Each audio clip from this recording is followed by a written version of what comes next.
تأملات قرآنية.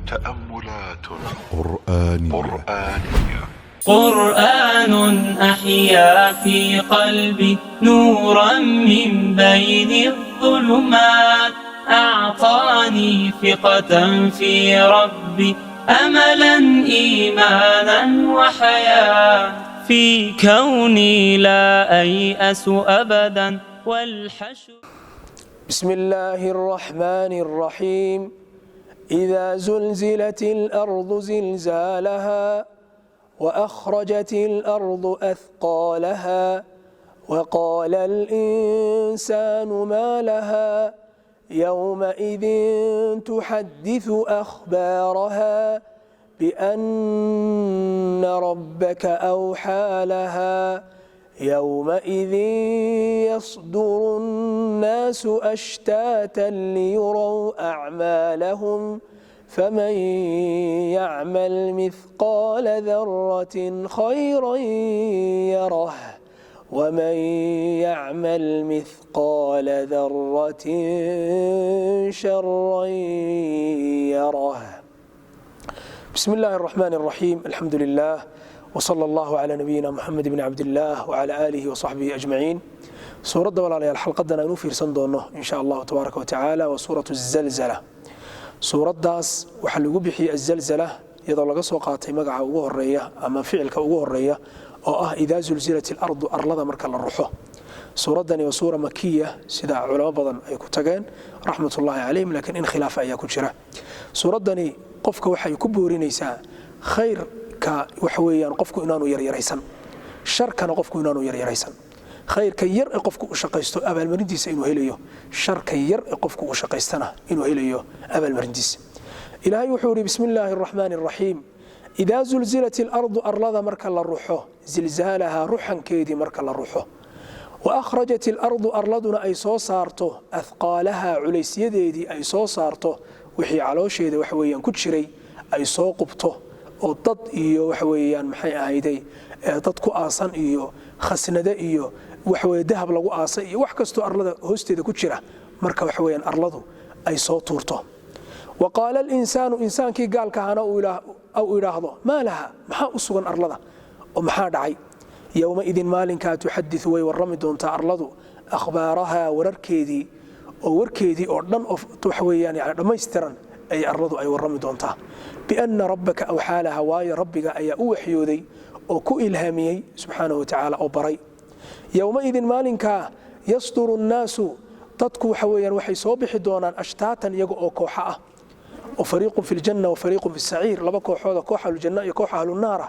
أي dadku ay soo bixi doonaan liyuraw si loo tusiyo acmaalahum wixii ay shaqaysteen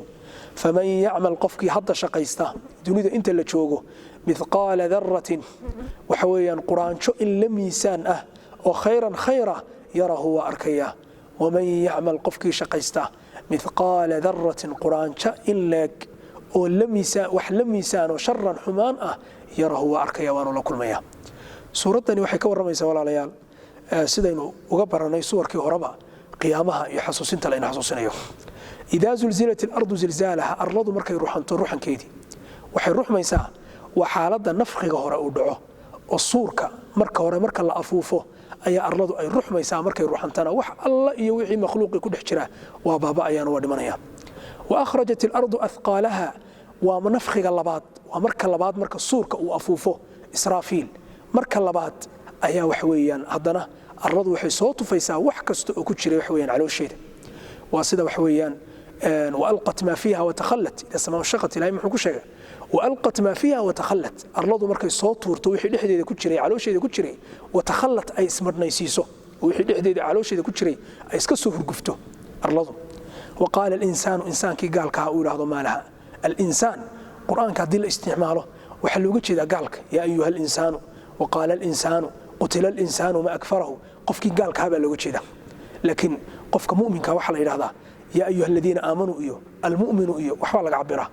وقال الإنسان إنسانكي قال كهاي آخر أن رميسنا أولا ما لها ما أسكن هذا أرلض إلهي وحول سبحانه وتعالى يومئذ تحدث أخبارها مالك ورركيدي وحي لقد وحويا يعني قوت فلي أي ورمي دونتا بأن ربك أوحى لها إلهي بأن وحيه سبحانه وتعالى. مركا dunida waxyaala yar yar oo kooban oo dhulgariiro kooban oo wax weeyaan waqtiyo sikna dhaca ayaa la arkaa waxa khasaaro ka dhaca bal ka waran arlada oo dhan marka wax weeyaan aakhiro wax weeyaan qiyaamaha ka hor markay ruuxanto ka warramo waa arrin aad u daran adduunka hadda waxa la falanqeeyaa haddii ka warrama dagaalada wax weey dunida ka dhacaya ee duwalka gaaladu maanta ay dagaalamayaan haddii ka waran ay sii socdaan oo dagaalka saddexaad ee dunida uu dhaco oo maxaa khasaaro dadka ku dhacaya oo waxyaalo noocaas la falanqeeyaa taxliil siyaasiya arrimahani taxliil siyaasiya ma ah waa arrimo waaqiciya waa arrimo xaqiiqiya waa arrimo dhici doona waa arrimo aynu hubno inay dhacayso waa tahay qofku inuu u shaqaysto oo markasta maskaxdiisa qofku inaanu ilaawin markaasaa ilaahay wuxuu ka warramay subxaanahu wa tacaala yowma idin yasturu naasu ashtaatan maalinkaa dadku waxay soo bixi doonaan iyaga oo kooxa kale ah